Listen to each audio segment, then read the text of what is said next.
తెలుగు రాష్ట్రాల్లో దుమారం రేపిన Raj Tarun Lavanya love episode లో మరో సంచలన పరిణామం చోటు చేసుకుంది. మంగళవారం టాలీవుడ్ యంగ్ హీరో రాజ్ తరుణ్ కు నార్సింగ్ పోలీసులు నోటీసులు జారీ చేశారు. ఈ నెల 18 లోపు విచారణకు హాజరు కావాలని నోటీసుల్లో ఆదేశించారు. లావణ్య ఫిర్యాదుపై రాజ్ తరుణ్ పై పోలీసులు కేసు నమోదు చేశారు.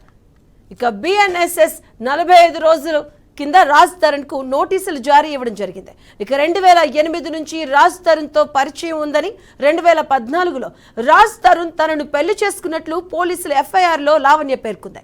ఇక రాజ్ తరుణ్ కు 70 లక్షలు ఇచ్చినట్లు ఫిర్యాదులో లావణ్య తెలిపింది. 2016లో గర్భం దాలిస్తే రాజ్ తరుణ్ అబార్షన్ చేయించాడని ఫిర్యాదులో తెలిపింది.